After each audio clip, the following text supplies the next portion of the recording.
Hi, Web3 curious listeners. Today's episode is sponsored by BitLayer, the first Bitcoin security equivalent layer 2 based on the BitVM paradigm. This episode was shot live at Token2049 in Singapore and is part 2 of our series where we had the chance to have some great conversations with several industry leaders. First, we had a good conversation with Alena, who is the ecosystem lead for Ton. She shared insights on their rapid growth, the success of their recent projects, and the importance of community engagement in the blockchain ecosystem. Next, we spoke with Sergey, who is the co-founder of 1inch, where he discussed their groundbreaking cross-chain swap technology and simplified transactions across different blockchains. Then we spoke with Clara, who is the founding officer at Filecoin Foundation, where we dove into the intersection of AI and decentralized storage. She explains how Filecoin is addressing content integrity and the importance of decentralized storage in the age of AI. Additionally, we had a first-hand perspective from the co-founder of Seed Photo, Parsa, on how their platform empowers photographers to protect their work through blockchain technology while gamifying their experience for users. And finally, Kevin Lee, the CEO of Gate.io, wraps up the episode with insights on the importance of genuine human interactions in the crypto space and the evolving landscape of partnerships and sponsorships in the industry. All of this and more at the edge of NFT. Cue the intro.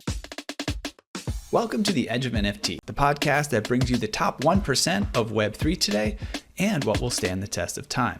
We explore the nuts and bolts of the business side and also the human element of how Web3 is changing the way we interact with the things we love. This podcast is for the dreamers, disruptors, and doers who are pumped about this ecosystem and driving where it goes next. Hi everyone, Josh Greer, co-host of Edge of NFT at Hack Season live in Singapore. It's a really exciting week in the world of cryptocurrency and blockchain. I'm here with Alena, the head of ecosystem lead for Ton. It's great to have you on the show. So I'm sure you're very popular right now. A lot of folks are talking about Ton and have been for quite a few months. We covered the hamster combat sort of rapid growth recently on the show. Tell me a little bit about what you attribute all this buzz to, and when was that inflection point where things really picked up? Right. I mean, that's a good question, and it's really hard to answer it because, it's been all around different factors that kind of contributed to this immense growth. So we achieved almost 800 million in TVL.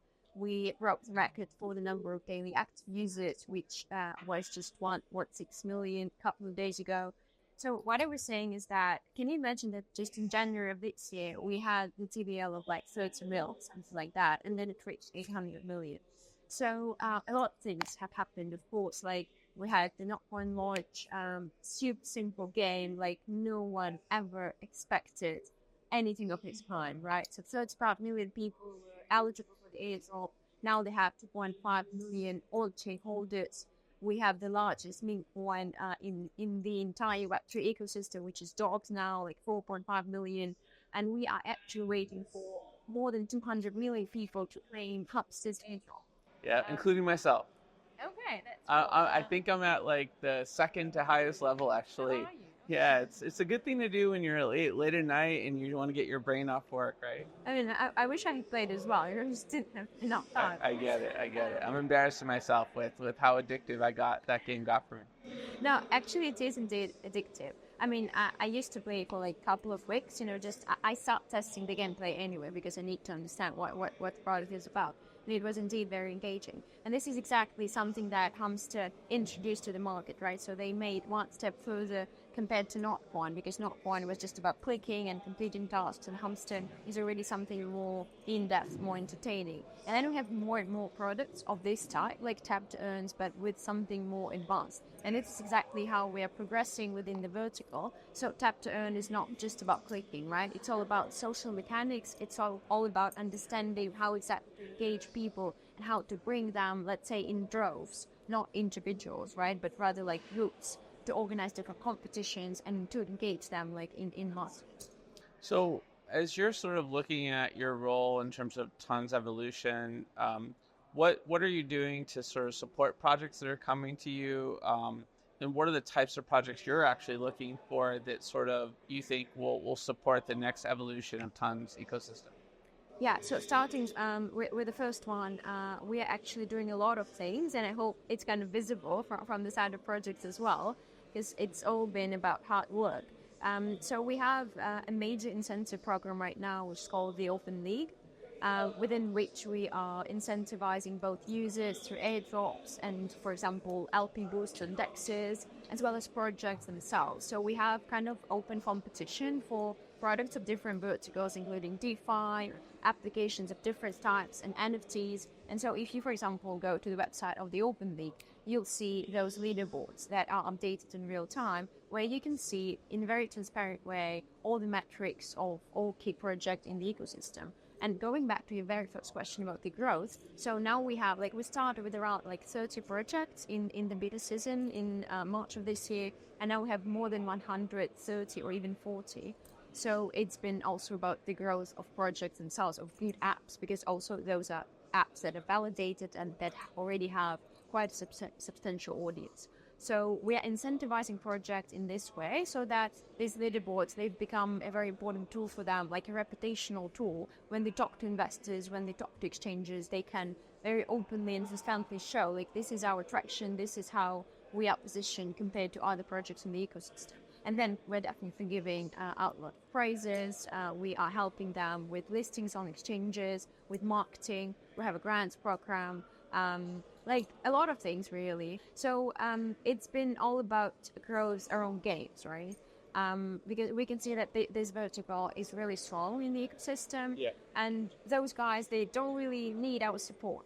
They start earning money from day one, which is super cool, right? Which is kind of the goal of every single startup out there. What we're really looking forward to is probably more growth in the DeFi sector, because this is exactly the space where we want to onboard this audience. All right, well, this is part 2. You just finished a very popular conversation on stage, and I wanted to talk to you a little bit more about the infrastructure side of Ton, because we talked about all the people building. Yeah.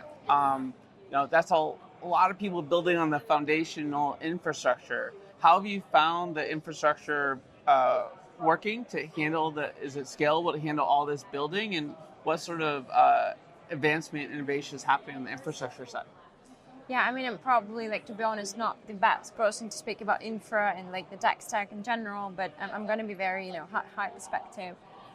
So theoretically speaking, our infrastructure, our architecture is very scalable, and it's, intended to be so from the very original design, right? So when Nikolai Durov back then was kind of designing the white paper, it was all there. So thanks to sharding, it's super scalable technology, and that was supposed to be, and it's still supposed to be, our competitive advantage over other chains, right? Especially Ethereum.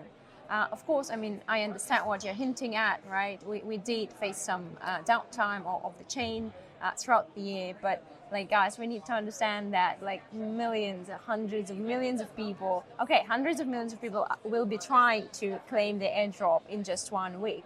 Before that, it was a bit less, so less than 100 million, but still, those are insane numbers.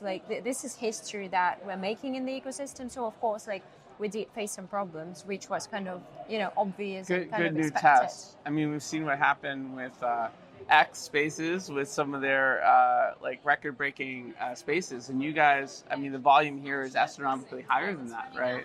So working through it is, I guess, the short answer there. And then, on the roadmap, in terms of the development of the Ton ecosystem, any partnerships, any features that you're excited about? I'm not sure I can disclose everything, so just, All right, well, we'll save some of that for the next interview, but what can you share? Yeah, what can it share? Just the recent one on the investment of Foresight Ventures and BitGet. It's a very exciting milestone as well. And then, just yesterday there was this Investors Day of Ton, and then Pantera Capital were kind of pitching their attitude towards Ton, their investment thesis. And I'm super excited about this particular one because so far they've invested in Ton only, but then we're really looking forward for them to invest in Ton projects, which is going to be, I think, a very very important milestone to achieve. And then apart from that, Animoca, the one that we've just discussed, is something that we're sticking to recently.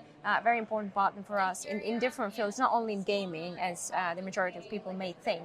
It's about, very, very multi-dimensional partnership. I can speak for that as a Porco company. There's certainly doing things in streaming that are really innovative, as well as SocialFi. And meme coins, by the way. Yes.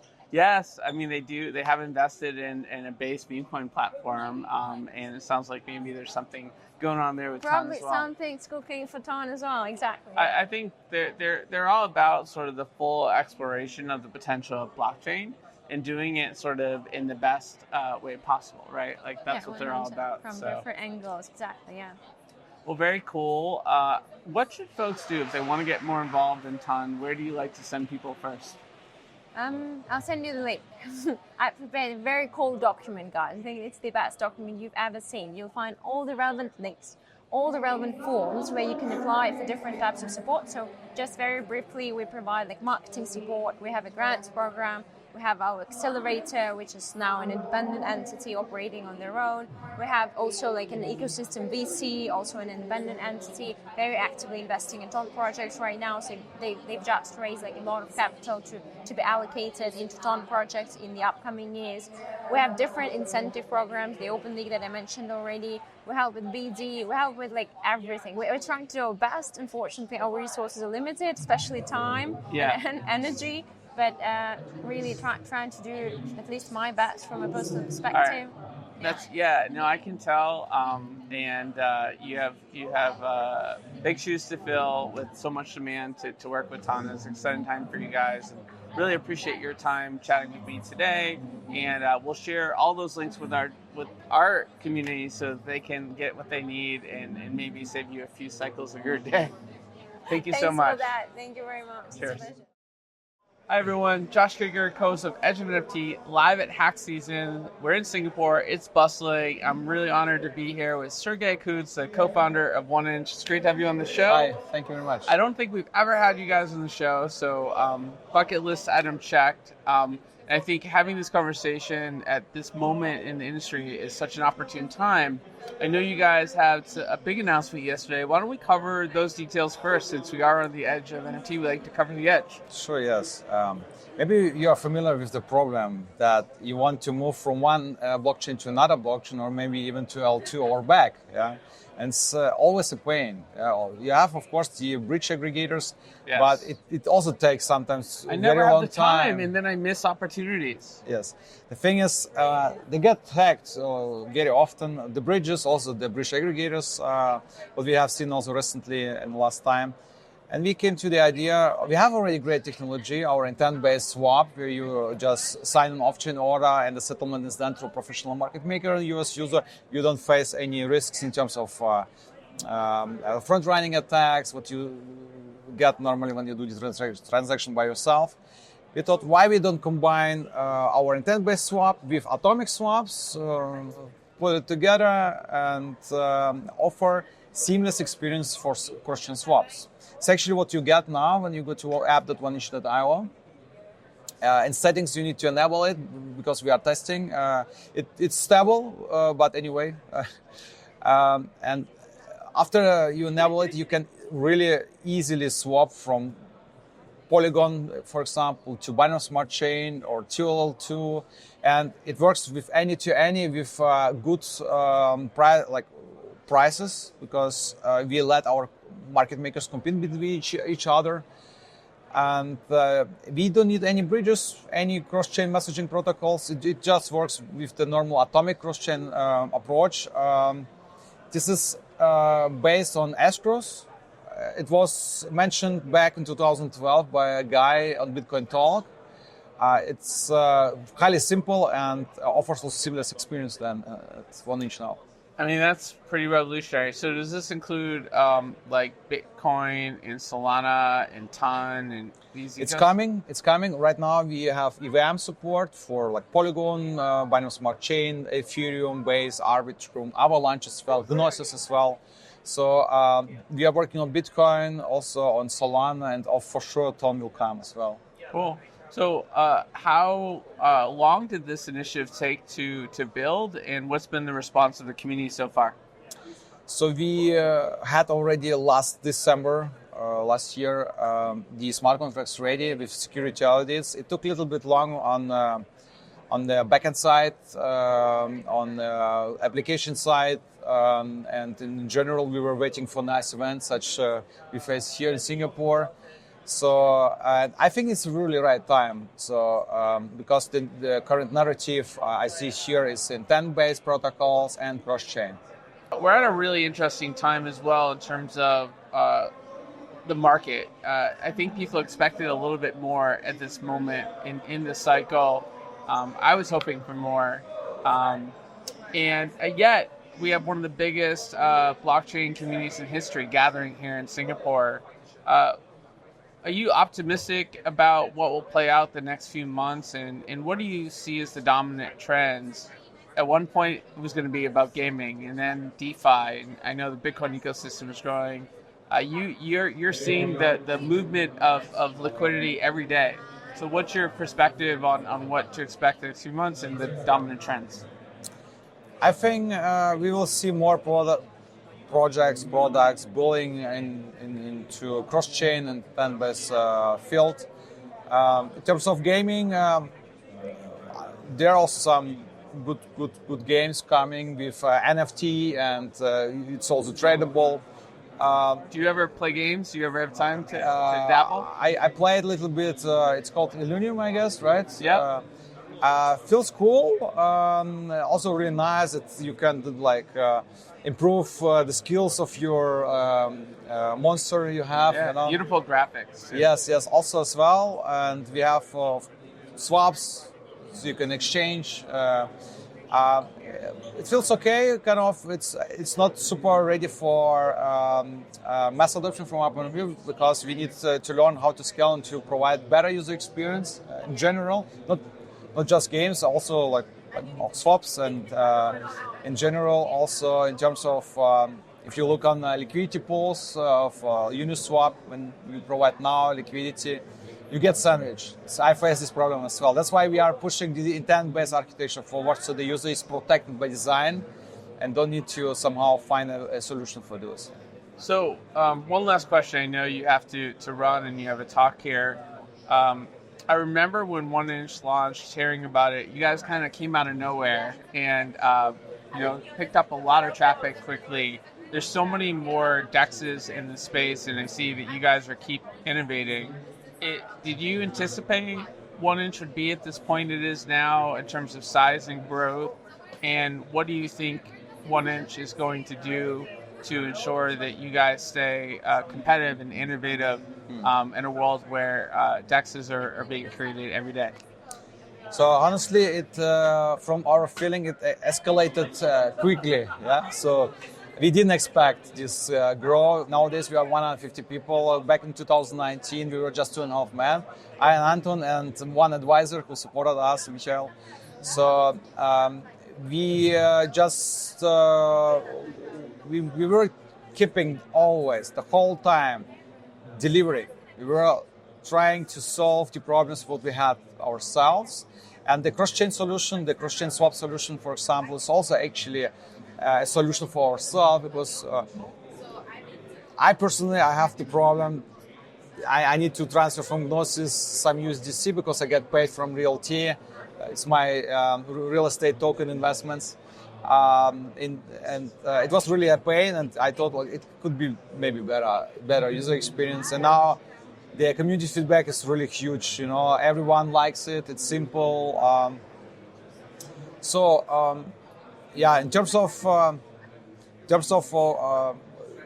us from 1inch side, so we have now 150 people. It's sometimes nightmare because you need to communicate properly. I had to learn a lot of things about how to speak with people. Totally I'm a software engineer. I'm not. I don't know. I'm not someone who can really communicate with people. And I had also to grow in this space. And I have liked that we have a lot of contributors who come already with this experience and help a lot. Cool. Thank you so much. We covered a lot. Just any other perspective that you want to share in terms of sort of where things are going with the Bitcoin economy and Bitcoin DeFi and all these L2s? Was that something you anticipated? How do you think that will impact the space over the next few years? I think we will see more Bitcoin maxis trying DeFi out, I would say, and that's why we are also trying to push the cross-chain offerings. I mean, it's more good forward, it's right? good for you guys because DeFi is one of your fortes, right? Yes. So they need just the possibility to use the Bitcoin somehow, or maybe to collect more Bitcoins. There are some farming, some meme coins, some potential yields to get in DeFi space, and at the end you can just collect everything in Bitcoin. Yeah. Which is what everyone said is the strategy you should follow anyways. So now it's going to be easier. Yeah. Definitely. Yeah. I think it's getting more like independent from chain itself. It will become more abstract. So you have just your wallet, you have your assets, and you should actually not care in what network you are right now. You just should have similar experience what you have in centralized exchanges, but staying non-custodian, because we have seen FTX, and MTGOX and some other stories where people lost a lot of money, and we want to prevent this. I saw Mark Karpopoulos at KBW, and he's actually starting another exchange based on what he's learned. Did you know that? No. Yeah, he's back in the exchange game. Oh, okay. Well, really appreciate chatting with you. Thanks for your time, and thanks for what you're doing for our space. Thank you. Hi, everyone. Welcome back to Edge of NFT. This is Josh Krieger, your co-host. I'm here at Hack Season. It's bustling in Singapore, a lot of folks here, and I'm really excited to talk with Clara Tsao, one of the founding officers at Filecoin Foundation. It's great to have you on the show. Thank you for having me. So we had Martha on a while back. We really haven't caught up with you all in a while. I should disclose, I was one of the ICO investors, so I've been following you guys for a really long time. And I know you all are getting pretty deep into the world of AI. We were just chatting a little bit about it. In fact, AI may have helped us create this interview. So tell me what your perspective is on AI and sort of how that sort of amplifies the core use case for Filecoin. Absolutely. So a lot of people don't recognize this, but a lot of the major AI companies that are on the forefront of news, like Anthropic or OpenAI, they are owned by most of big tech. So people don't quite break the pieces together, but Anthropic has a huge investment by Amazon, and also the same with ChatGPT and OpenAI, with OpenAI through Microsoft. And so for us, 2026, we're going to see 90% of the content generated on the web, new content being generated by AI. Wow. And this is something that we think is quite scary, because if big tech already owns our data, we don't want them to own the next generation of what is truth and what isn't the truth on the web today.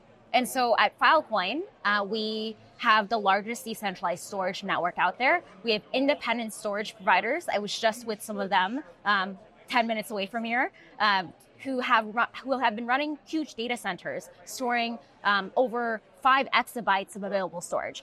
And we store all kinds of data, and you can imagine AI is another piece of that data. But there are so many interesting properties around decentralized storage that make it so important in the age of AI. So when you think about how content is stored on the web today, a lot of content is stored by location. So a good example is the links on the web for the last 9 years, 67% of them actually don't work. You usually get a 404 error because the file can't be found because someone forgets to pay their AWS bill. In decentralized storage, we use something that allows us to locate an item by hash rather than by location. And so you can permanently be able to access the content of a link when you upload it to the decentralized web. And this is especially important because the biggest challenge in AI is really content integrity today. People are worried whether they're creators, whether these are policymakers, whether these are everyday people, how their content is used and manipulated. Because it's so easy to fabricate things that are not true. And a lot of people might just believe what is AI generated as the truth versus independent fact checkers. And imagine a world where you have tons of companies all generating fake or news content every single day. You might end up with a web which has a lot of things that end up hurting reputation damage, being able to rip off IP from major brands. So these are all big issues that we want to make sure we can help at the storage layer. And so when you think about storing something at the infrastructure layer for decentralized storage, you can also look at the layers built on top of it. And so you can look at how a piece of content stored is manipulated over time. You have proof of storage, which allows us to validate how something is stored, how it's upkept, and the changes over time. And this is especially interesting with generative AI, where we can now track where data sets are coming from, which models data is being pulled. And so that's a lot of what we've been working on the last few months and over the past year is a lot of really great integrations with AI agents and really making sure that at the end of the day, we can really reach people at the application layer and have that backbone on decentralized storage. So, I mean, it makes sense. If you're going to decentralize storage, like understanding the metadata and where it comes from is sort of core to the overall picture. Let's talk about like traction. Has decentralized storage achieved the goals you had hoped at this moment in time? How far we progress in the industry relative to sort of the standard solutions that are out there? Yeah, I think it's unfair to compare it apples to apples because we work in such a different way. Our coordination mechanism, our governance mechanism, and this is all for the positive benefit that you get to choose and own your data.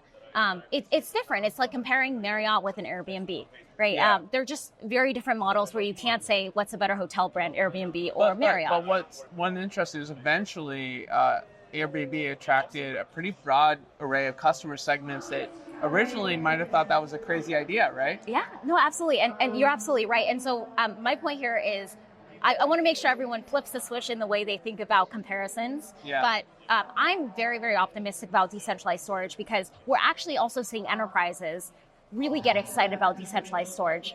We have an alliance that we launched called the Decentralized Storage Alliance. This happened 2 years ago, where we have huge existing enterprises that all want to learn about how to get involved in decentralized storage because they don't want a single point of failure. We've seen huge IT failures even this past year with CrowdStrike. We've seen Facebook go down. And so even traditional companies today, they don't want to rely on just one data center that is centralized and fully owned to be able to upkeep their services because so many businesses around the world are now dependent on technology and IT and the internet working to be able to function every day.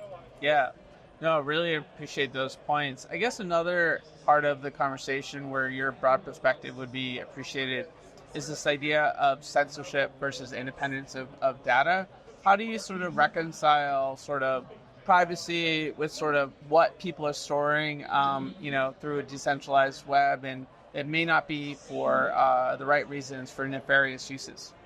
Yeah, I think one thing that is really great that I mentioned earlier is really the properties of content integrity that you can do with decentralized storage. And I'll give a couple of examples, but one of my favorite stories was we're working with a group at Stanford University called Starling Lab, and they worked with a number of human rights and nonprofit organizations in Ukraine to make sure that photographic evidence by journalists on the ground for the war that's taking place can one day be admissible in international criminal court. Because in times of war, there's a lot of images that are floated around saying there's an attack here, there's a bomb here. And when you can actually prove that a photograph is taken at some point of upload, you can use that and prove that this is not a manipulated or changed image. So I think there's actually a lot of positive properties to it. There's definitely downsides, but that's every single industry. You see challenges with content moderation in the centralized web. You're going to see some of that. But I think the beauty of it is when you have a governance model that many people can have a say in, I do think you can have a much safer place rather than one monopoly saying, no, I want this to stay. I'm not going to do anything about it because I can make money off of this. Or it could be an authoritarian government deciding, hey, I just want to shut this content down because I don't believe in it. Right. So we do think that ultimately a decentralized model, and especially a decentralized governance model, is a positive thing. Makes sense. So I've been to your Filecoin house in Davos, and I know you all look at policy making, policy conversations as a key part of sort of the future of a world where decentralized storage can be fully utilized. We're in a really exciting event today in Asia. What is your perspective on the policy side of things at this moment? What are your focus areas? And how are those sort of evolving geographically in Asia versus other parts of the world? I think Asia has been actually pretty progressive in places here like Singapore, which I know the government has embraced a lot of crypto and also even being welcoming to events like this.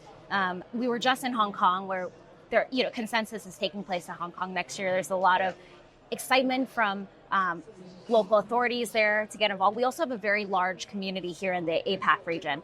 And so I think Asia has so many people and actually a lot of interest in blockchain that besides language barriers, people are really excited to get involved, and especially in decentralized storage.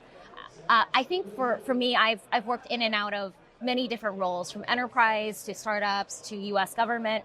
And I think one big challenge with any kind of emerging technology is there's a education layer that people have to go through, because a policymaker is not going to have a basic education typically in normal tech, in Web 2 tech, more or less Web 3. And I know Web 3 is sometimes even complex and hard to understand for existing Web 3 community members. There's been policies that have been designed based on misunderstandings of the underlying technology. Yeah, there have been a lot of policies that have been misunderstood. But I still remember the moment, because I went there in person, when Mark Zuckerberg did his hearing in front of Congress. You were the there? First time I was there in person. That's exciting. And I remember how people were shocked at some of the questions asked. But that is your typical U.S. policy maker. I mean, you have people that are within a particular age demographic that didn't grow up with the web in the palm of their hand. Someone asked me to explain Filecoin like I'm 5, and I said, well, most kids when they're 10 this day and age are way more digitally literate than their parents. So you need to flip the switch and say, how would you teach this to your grandfather or grandmother, right? And so I think this is a challenge with most governments around the world is the people that represent and write the policies are often in an age category where they don't really get to interact with it as frequently. I still remember there's a lot of congressional staffers that print out emails for their members of Congress to read. This is not everyone, but one thing that we're trying to do to change this paradigm is we fund a great organization in DC called Tech Congress, which brings a lot of folks from the private sector, including blockchain, to be in seats where they can help contribute to tech policy. And I think that education needs to be not only from outside in, but also from inside out. And hopefully we can have those kinds of talents and perspective naturally bubble up to real world policy. That's exciting. So we talked about AI. Obviously, that's a focal point for you all. Anything else on the roadmap and sort of your priorities for the next few years as you're thinking about the future of decentralized storage? Yeah, I think the two areas that really have been a buzzword this year, and I'm sure you've seen this week as well, has been DePIN and AI. And I think decentralized storage really is DePIN came out of nowhere as like a potential leader of the pack for this cycle, right? Yeah. I mean, it was about gaming, it was about DeFi, and all of a sudden DePIN, there's been like 5 or 6 events this week, and in Hong Kong there were events, in Korea there are a lot of DePIN events, so there's something interesting going on there. Yeah, I think DePIN is especially interesting because you have physical devices, and back to your policy question, when you can see physical things like cellular networks like Helium or physical data centers like us in Filecoin, it's no longer magic internet money. People see that this is a means to accomplish a task. And I think DePIN is really exciting because you have real entrepreneurs that are investing into these businesses in order to help support a decentralized network. And are you familiar with HiveMapper? I am, yeah. So, we've been working with them for a while in the ecosystem. Yeah, so we interviewed Ariel yesterday, I believe, at Token. And I mean, like, I thought a point he made that was really interesting is they're doing the DePIN, the reward mechanism, is the icing on the cake. The actual cake is just the benefits that come from having sort of this access to more accurate mapping data so that drivers can navigate, fleets can get where they need to go in a world where traffic can take in the wrong turn, especially during Token2049, can add 30 minutes to your trip, right? Yeah. So I think it's really exciting to see DePIN use cases where they're actually making the world better. Yeah, and one of my other favorite examples, because I know the founder very well, and they're actually storing their data on the Filecoin network. Okay. So a lot of these DePIN projects are still looking at decentralized storage. Yep. To be fully decentralized from their stack down, is a company called WeatherXM. they have decentralized weather stations all around the world to make sure we can have accurate weather data, because today most of weather stations are pretty monopolized and centralized. So you'll only get accurate weather station in major cities. But the founder is actually a kite surfer, and he's like, why are these local kite surfers giving more accurate information than what weather stations are providing me?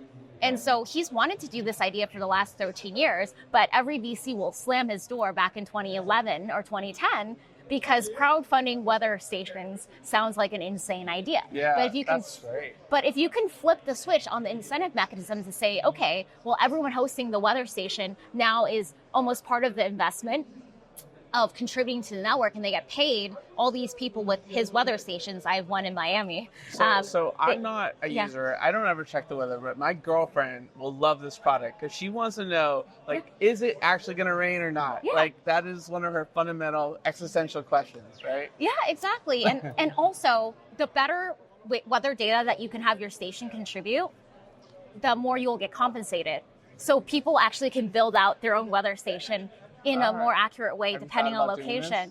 So yeah, you really should. But think about that, and also the storage layer, right? So they're storing on the Filecoin network, and we have a ton of other DePIN projects all building on top. But Filecoin was actually probably the earliest major DePIN network out there. It's been around for a long time, and we've always been committed on how we can scale data centers all around the world that independent entrepreneurs can run and really grow with their own liking. So. Very cool. Well, your authenticity and your enthusiasm is contagious. It's an honor to meet you and to learn more about Filecoin. I think you've given us a lot to think about. Appreciate your time today. Yeah, thank you for having me. Really appreciate it.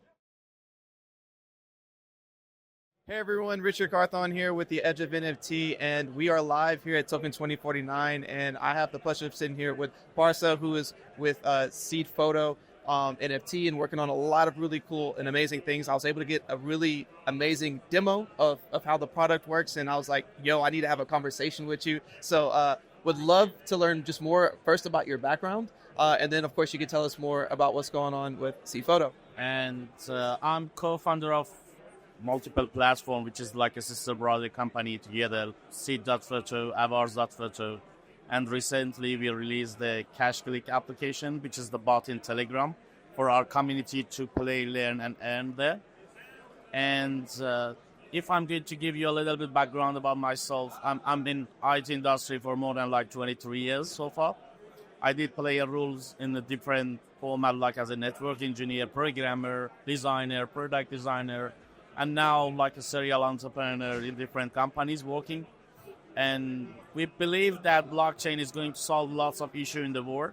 It's not just about to getting crypto out in the finance market. It's going to help a billion other things. And that's why we are really lucky to be part of this journey and doing and adding value more in the community. That's why we built multiple platforms so far. You know, this is a little bit about myself here. Yeah, well, thank you for that background, and the background makes a lot of sense for how you've built out this product. So as I saw it, it was a way for your end consumer to come on, photographers can come in and put their photography on blockchain, meant to turn into an NFT, but you also found a way to like gamify it. So kind of walk us through that product. Yeah, we have two type of different user, which one of them is the artists that we are dealing with, which we have like one of the hardest KYC process to collect the artists, because we do respect our collectors and whoever wants to buy art and real art, and we claim that we are going to save art in the future by using the blockchain technology. This is one type of users that we're dealing with. For example, we receive more than like 200K different application of different photographers all the world. Their job is very good, but we couldn't identify them as an artist, and based on the representation of their work in the web format. And then we just collect 600 so far, I think so, and we have the artists there. This is one type of user we're dealing with. They bring their artwork and they make it as an NFT, and with this way they can save lots of time, and we help them for to solve the biggest problem they're facing at the moment, which is the copyright infringement in the world, and especially in the photography industry. They can get the certificate of ownership for their asset, and then they can freely share it in the market. Everyone can enjoy from their artwork, and even they get the profit from the loyalty system, and also for whoever buy their artwork. This is one side, and combine it with the gamification, we find out we have a lots of other people which is interesting in art, but they're not artists. That's why I say, okay, let's have a community built around this topic. And since the Tap and Air, functionality app or bot, it's getting so popular and people are really interested about that topic, we did it in a way that it's more meaningful. And we are in the first in the world that we have already listed token before we start our bot, because our majority of the bot they provide their users some hope for the future to be listed. We have our own seed token, which is supported, the platform, which the name is CashClick, it's supported by seed.photo. It means whoever play and learn through our platform, they don't need to be worried about the airdrop for what we have planned to do it monthly, and also the major airdrop, which is the January 2025. And they can swap their thing. And we built 3 major functionality, which is related to photography. One is by just simply watching photos, what they can earn seed token. That's simple. It's like the way that you are in the reels of Instagram, but you see a lots of, not good content too, Right. and you cannot filter it anymore because advertising is coming. But this one is specifically focused in the photography and good artists, and you can see the good art, and it affects your day-to-day, what I call it, excitement to start your day as a normal people and being inspired as an artist. Yeah. And this is the way. Just simply you watch art. There is a way that you can, play music background or something, and you earn seed token in the background with doing nothing. We have the air per tab, which is the symbol, and we have it there. And another feature which we just started, which is good, and it's capturing photo. For now, capturing the photo is all sorted, pixelized in the NFT. It means it's 100% secure about the privacy. But what we are going to have planned to do in the future, we are going to give our normal user, which is not we don't call them as a professional artist, but they can take a photo and attend to the photo contest and earning seed token too. And seed.photo token, and then after that, they can swap it easily. This is a multiple feature what we have it, and there is a lots of other excitement feature in the future that we can share it later on in our platform. It's so incredible. And I appreciate you breaking both sides down, right? So for your everyday photographer out there that can come onto the platform and right now start putting some of their photography, so that now when the end consumer comes on, they can come and look at them and they earn tokens just by doing that. So you're incentivized to come on the platform, engage with art, understand how it's working, and even potentially create your own photos as well. So I even see imagine on Snapchat, every time you take a picture and then now someone else can come and do this. So you're creating that gamification of photography, creativity, and like you said, you already have a token that's out, which is also very uniquely different. Whereas most of these others try to get you on this game, do a whole bunch of things for the idea of an airdrop, and you don't really know what's coming. But people right now can go and look, and that's an afterthought. Now you're just incentivizing people to come and participate, which I think is really cool. Yep, good. And another point is, whoever deal with CashClick application, which is the bot we release it's dealing with the real company. We are out there. We are here in Singapore. We've been in the lots of other international community out there, and we are crystal clear because we have a huge journey in front of us. And whoever owns seed token or CDX, we can assure you we are doing our best to help the community to get more. It's a win-to-win process. And it means that, for example, for any other airdrop out there, I don't want to criticize them at all, but they don't have any plan to do it. Just a simple gaming, they do it and, done and finished. What happened for the token? What's the reason why of using blockchain? What does that mean? Why do I have to have different currency which has no solving any problem in the world? But we have a vision, mission, value proposition behind of what we do. And in general, we are going to save art against AI, which is so crazy, and we need to do something. And blockchain give us this opportunity to do it in terms of the copyright. this is how we adding value in the art community, and definitely we want to help all people dealing with our community to gain more through this journey with us too. And that's a future plan for us. Yeah. Right, it sounds amazing. And we at Edge of NFT really believe in bringing your artists first, being that creative and that creator at the forefront, and keeping them in mind as you're building out a macro product, and having it be a very seamless user experience and user interface so new people can come on and experience it as well. But like you said, you've now gone internationally to all types of events, but you've chosen to be here at Token2049. How's your experience been so far, and why did you choose to come and showcase Seed Photo here? And to just let you know, sorry, I'll back to your question. We just released our application about 10 days ago to test it out. So far, we have 500,000 users. Wow. And it's crystal clear in the web app, and they can just go there and check it out. We personally, as a platform, I get shocked too. And it was the result of the good work as a team. It was just like not the founder of the app, the system. We have lots of technical person which is working in the background, design team, and all these type of things helping together to build something for the community which they love it. We have almost in all countries around the world at least 10 users. And some countries we have like 10,000, like 20,000, whatever, it's clear in the platform. This is our plan, since 2 years ago, 2 years ago, once we started, because we have a long-term plan, as I mentioned. We attend to any community-based events or any other registration things that we can just attend it there and then showcase what we are doing to support the community itself. We've been in multiple events in the past, and 2024-29 it's something amazing that we've been we expect to have a booth there and explain the things for our user too. Well, I'm glad you're having a good experience. It makes a lot of sense to be here. Your booth has been busy the whole time that I've seen you being here. So for all those who love what they're hearing right now, how can they learn more and participate and even use the app that's now out there? There is multiple things. For example, they can go to our website, seed.photo, which is in the main page. Seed.photo, it's a domain itself. It's all of them. And like www.seed.photo. And this is the one thing that they can check it out. The other platform that we have it, as I mentioned, it's cashclick.app. And token.seed.photo, it's listed for the token too. And our social media and all this type of thing, like in Instagram account, X account, and all Telegram account, it's all available out there. People can get more information, and especially our YouTube, it's daily, content will be there.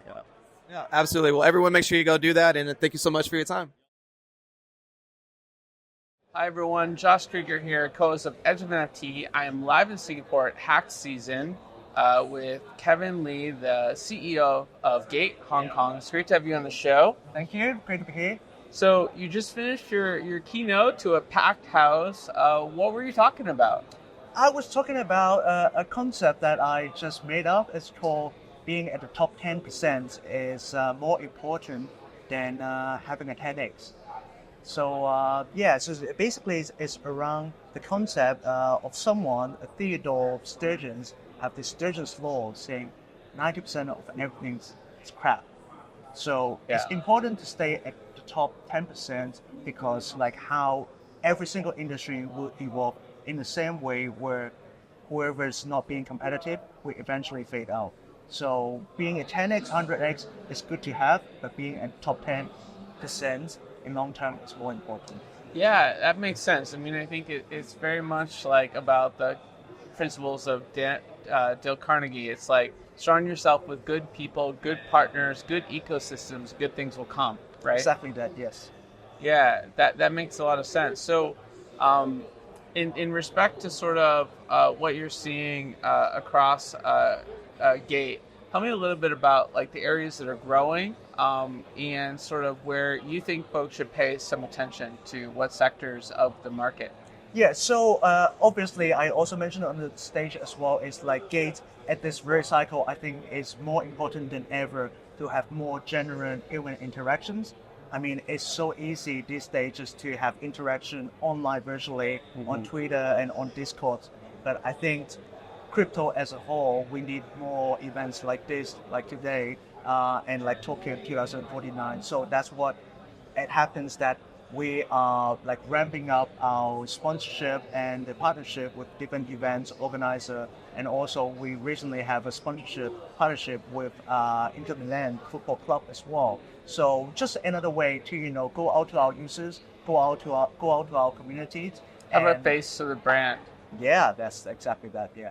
Yeah, that makes sense. And in terms of like what you're seeing, folks were talking about this being like the cycle where it's all about gaming, and then it was all about DeFi, and then we've seen this uprooting of like interest around Bitcoin. Do you think we're at a place where this is just how it's going to be moving forward, where there won't be a trend of the year, but a lot of different sectors that are all growing simultaneously?